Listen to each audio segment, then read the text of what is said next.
దసరా 7వ రోజు మహాచండీదేవికి కదంబం నైవేద్యం అండి.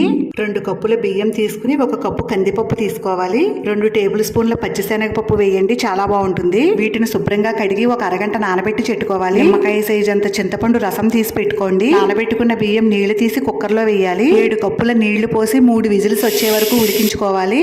వేరే గిన్నె పెట్టి 2 కప్పుల నీళ్లు పోసి గుమ్మడికాయ ముక్కలతో పాటు మీ దగ్గర ఉన్న కూరగాయ ముక్కలు వేసి ఉడికించుకోండి. ఉల్లిపాయ వేయకూడదండి. ఈ ముక్కల్లో కాస్త పసుపు, కొంచెం ఉప్పు వేసి ఉడికించండి. కూరగాయ ముక్కలన్నీ కాస్త ఉడికిన తర్వాత బెండకాయ ముక్కలు తీసి వేరే బౌల్లో వేసుకున్నానండి, పేస్ట్ అవ్వకుండా ఉంటాయని.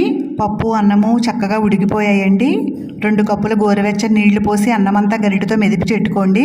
ఇప్పుడు ఉడికించిన కూరగాయ ముక్కలన్నీ అన్నంలో వేయాలి. 1 టేబుల్ స్పూన్ కారం, 1 టీ స్పూన్ సాంబార్ పొడి, 1/2 టీ స్పూన్ పసుపు, టేస్ట్కి సరిపడా సాల్ట్, చింతపండు రసం పోసేయాలి. చిన్న బెల్లం ముక్క వేసి 5 నిమిషాలు ఉడికించి గ్యాస్ ఆఫ్ చేయాలి. కొద్దిగా నూనె, కొంచెం నెయ్యి వేసి ఆవాలు, జీలకర్ర, ఎండుమిర్చి, కరివేపాకు, ఇంగువతో తాలింపు వేయాలి.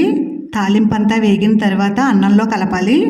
ఇప్పుడు ఉడికించి పెట్టుకున్న బెండకాయ ముక్కలు కూడా వేసేసి అంతా కలిసేలా కలపండి. కొత్తిమీరతో అలంకరించి మహాచండీదేవికి కదంబం నైవేద్యం పెట్టండి.